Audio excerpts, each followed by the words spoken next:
Cuando desapareció el Dr. Herbert West hace un año, la policía de Boston me sometió a un minucioso interrogatorio. Sospechaban que me callaba cosas o algo peor, pero no podía decirles la verdad porque no me habrían creído.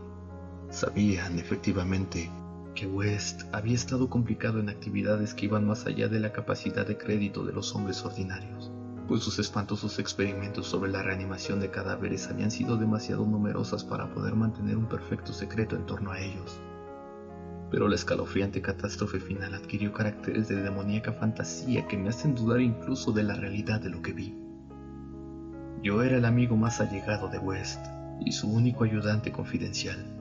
Nos habíamos conocido años antes en la Facultad de Medicina y desde el principio había participado yo en sus terribles investigaciones. Había intentado perfeccionar lentamente una solución que, inyectada en las venas de un recién fallecido, podía devolverle la vida.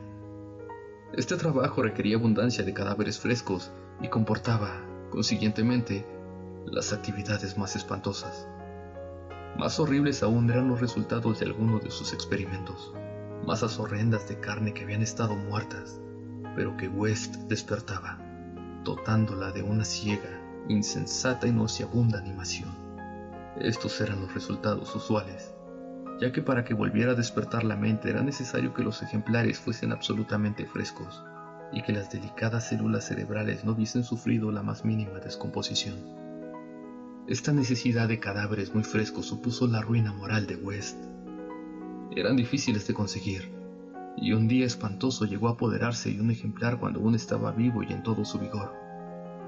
Un forcejeo, una aguja y un poderoso alcaloide lo convirtieron en un cadáver fresquísimo, y el experimento fue positivo durante un instante breve y memorable.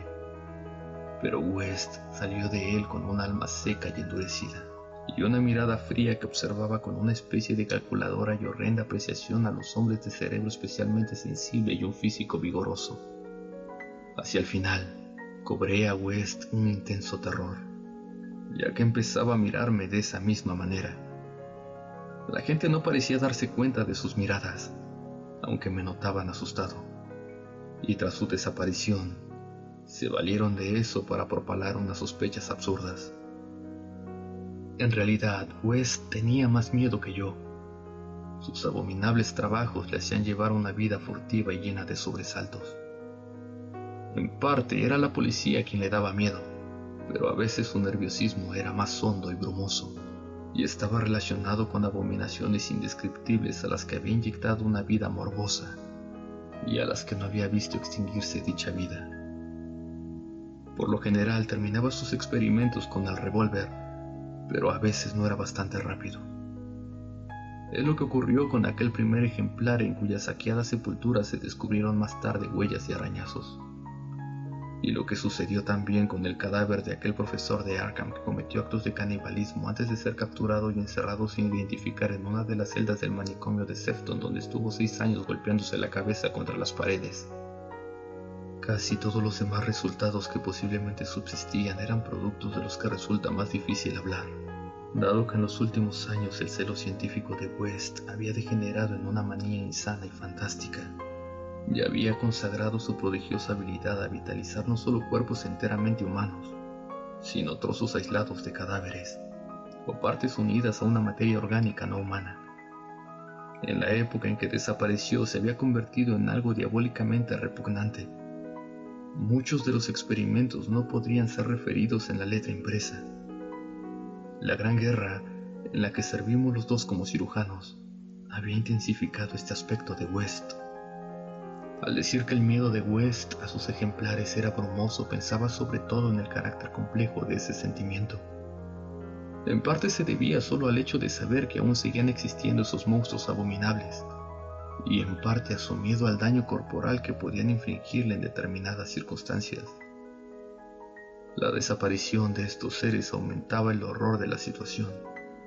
West solo conocía el paradero de uno de ellos, la lastimosa criatura del manicomio. Pero, además, había un miedo más sutil, una sensación verdaderamente fantástica, consecuencia de un extraño experimento que llevó a cabo en el ejército canadiense en 1915. En medio de una enconada batalla, West había reanimado al comandante Eric Morland Kidman Lee, D.E.S.O., colega nuestro que estaba al tanto de sus experimentos y el cual podía haberlos duplicado. Le había seccionado la cabeza a fin de poder estudiar las posibilidades de vida cuasi inteligente del tronco. El experimento dio resultado en el mismo instante en el que el edificio era barrido por una granada alemana.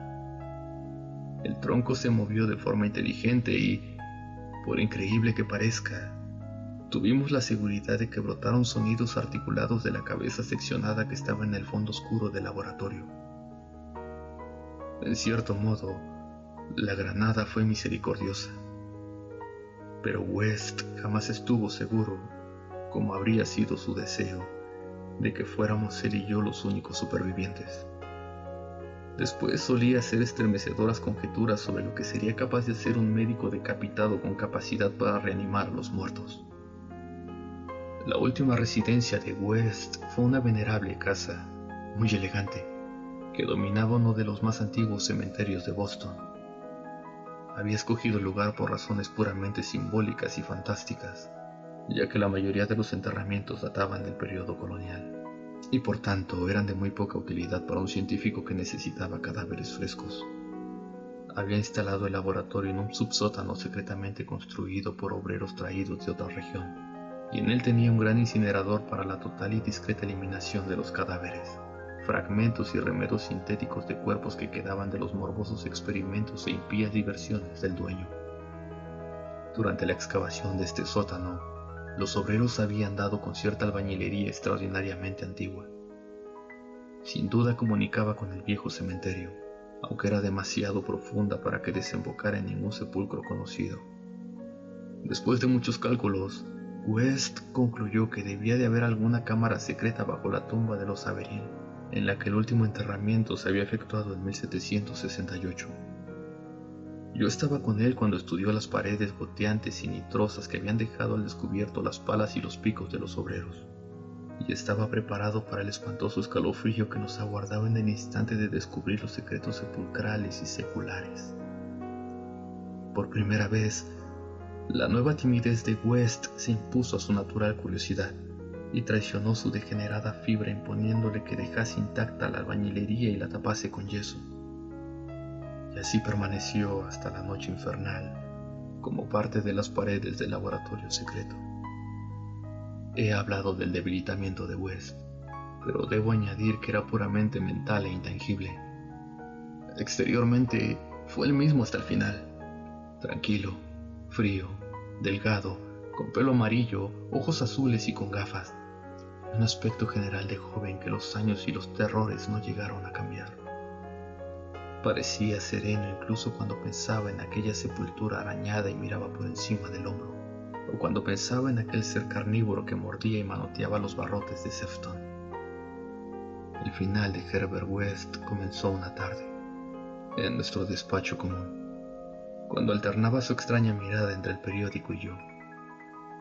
Un curioso titular había traído su atención desde las arrugadas páginas, y una zarpa titánica pareció atraparle desde 16 años atrás.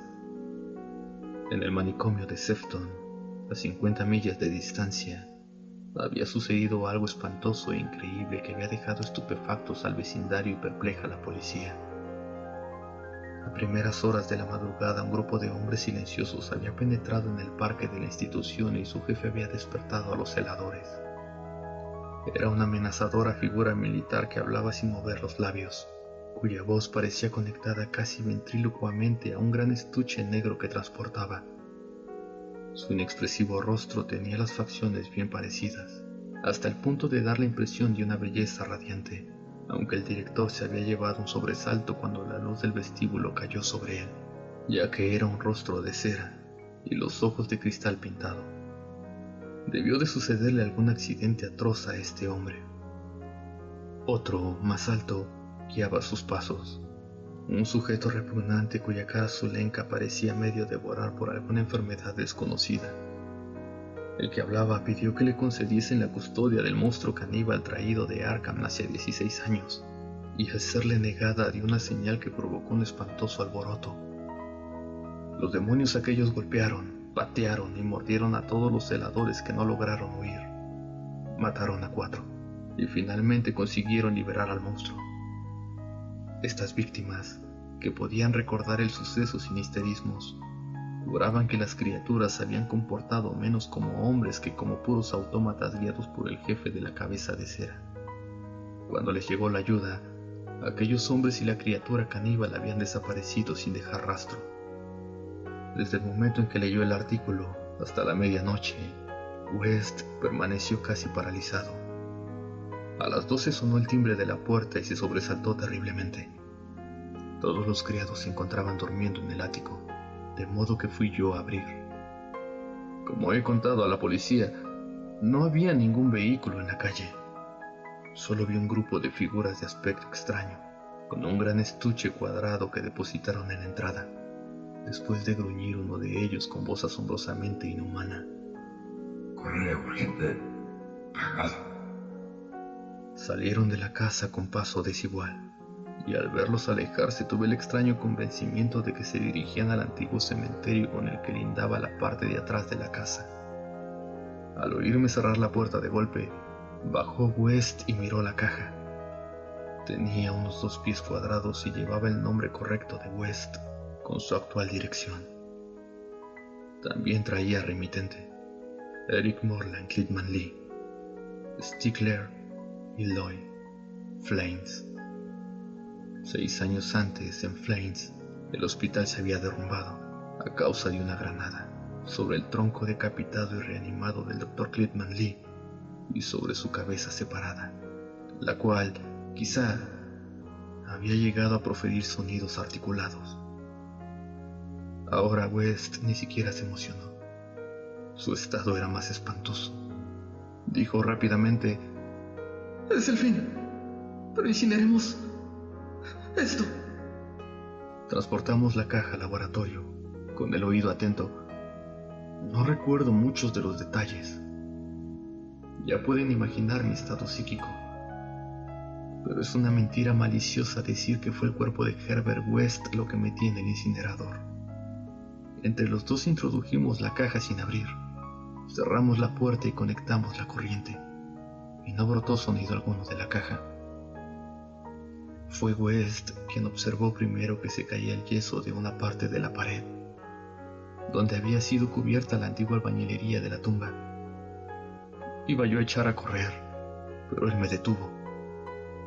Entonces vi una pequeña abertura negra. Sentí una bocanada de viento frío y hediondo, y percibí el olor de las entrañas abominables de una tierra putrescente.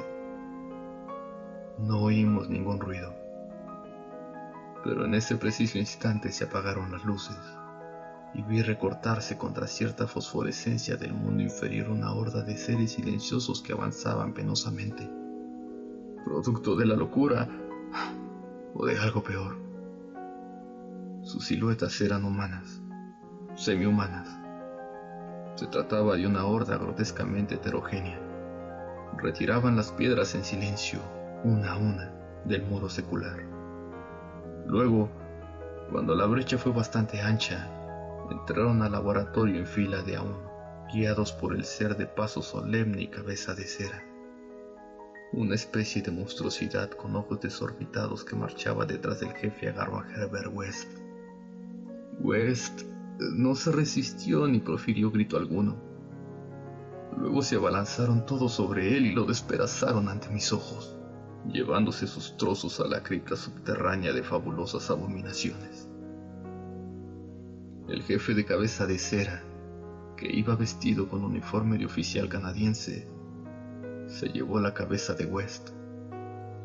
Al desaparecer, vi que sus ojos azules, detrás de las gafas, centelleaban espantosamente, revelando por primera vez una frenética y visible emoción. Los criados me encontraron inconsciente por la mañana. West había desaparecido. El incinerador contenía solo ceniza inidentificable. Los detectives me han interrogado. Pero, ¿qué puedo decir? No relacionarán a West con la tragedia de Sefton. Ni con eso, ni con los hombres de la caja, cuya existencia niegan. Les he hablado de la cripta, pero ellos me han enseñado el yeso intacto de la pared y se han reído. Así que no les he contado nada más. Quieren dar a entender que estoy loco o que soy un asesino. Probablemente es que estoy loco, pero podría no ser así si esas condenadas legiones de las tumbas no estuviesen tan calladas.